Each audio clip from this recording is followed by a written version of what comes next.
एजाजी रैलियां हो रहे हैं। ఖమ్మం జిల్లాలో అకాల వర్షం బీభత్సం సృష్టించింది. పాలేరు వ్యాప్తంగా ఈదురుగాలులతో కురిసిన అకాల వర్షానికి ధాన్యం, మామిడి పంటలు దెబ్బతిన్నాయి. కళ్ళాల్లో ఉన్న ధాన్యం తడిసిపోవటం, భారీగా మామిడికాయలు నేల రాలటంతో రైతులకు తీవ్ర నష్టం వాటిల్లింది. చేతికందిన పంట వర్షాలకు తడిసిపోవడంతో అన్నదాతలు ఆవేదన వ్యక్తం చేశారు. తడిచిన ధాన్యాన్ని కొనుగోలు చేయాలని రైతులు కోరుతున్నారు.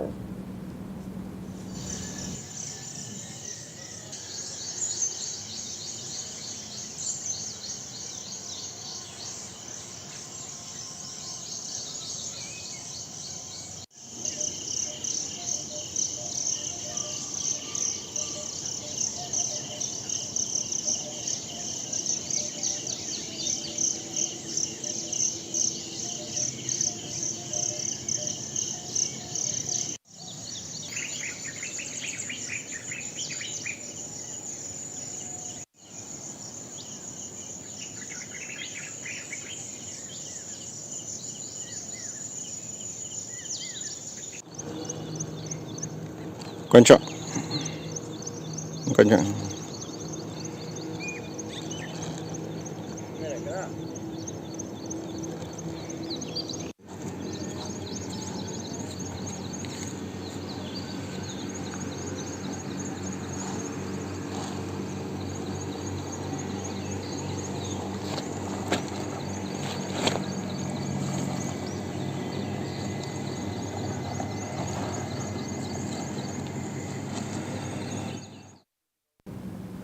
ప్రభుత్వ స్థలాలు కబ్జాకు గురైనట్లయితే అధికారుల దృష్టికి తీసుకువస్తే వెంటనే